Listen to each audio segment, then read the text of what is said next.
Welcome to the WHHI News. I'm Allie McNair, and here's a look at some of your headlines. The legal wheels continue to grind in cases stemming from the shooting death of former Bluffton High School football star DJ Fields back in November of 2021. Now, 23-year-old Shania Boyd has pleaded guilty to 3 counts of assault and battery by a mob. She and her brother Jaden were accused of being the ones who contacted the men who shot Fields in what's believed to be a case of mistaken identity. She was sentenced to at least 17 years in prison with 5 more years of probation. Triggermen Ty Cheney Field and Jimmy Green are already spending decades in prison.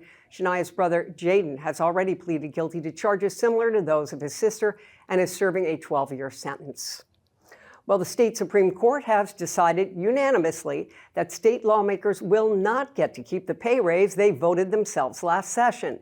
The lawmakers said the pay increase from their current $1,000 a month to $2,500 a month was just to cover expenses incurred for serving in the legislature, but the court disagreed, calling the raise unconstitutional. Well, in the wake of the controversy over Congresswoman Nancy Mace's confrontation with Charleston airport officials, the airport now has changed its policy on dealing with what they call VIPs.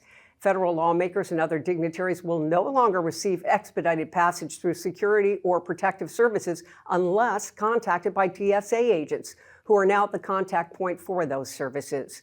This brings Charleston in line with most other airports around the country.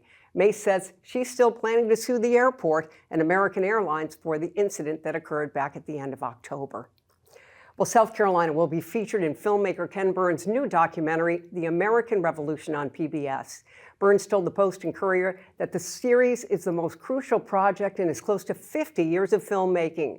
Burns, who is well known for his historical documentaries, The Civil War, Baseball, and Jazz, says South Carolina will be spotlighted in the series as a hub of military activity during the last few years of the war. Now, the new 6-part series premieres Sunday and re-examines the country's fight for independence and how that struggle impacted civil liberties and human rights on a global scale. If you'd like more information about these stories and more, please visit the news sources on your screen, and be sure to check us out on Facebook, X, and Instagram. If you have a story idea, email us at news@WHHITV.com. And now with our sports, here's Justin Jarrett.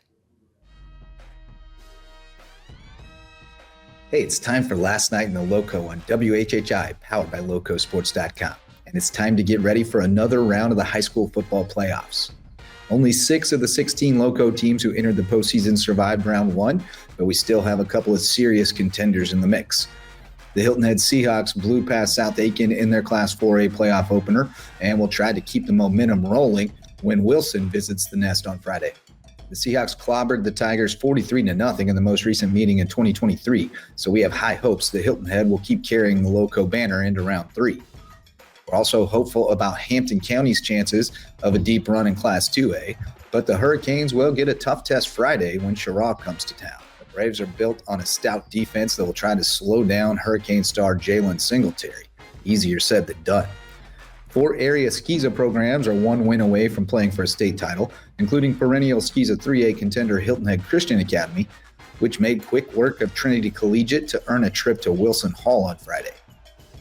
Hilton Head Prep stunned the state when the Dolphins upset top-seeded Calhoun Academy last week, and their reward is another road trip for a rematch with PD Academy in the SCISA 2A semifinals. And we still have high hopes for an all-Lowco final in SCISA 1A, as Thomas Hayward travels to Williamsburg Academy in the semis, while Colleton Prep hosts Dorchester Academy. We'll preview all these games this week on the Lowco Sports Lowdown and round up all the scores and highlights Friday night on Lowco Pigskin Live.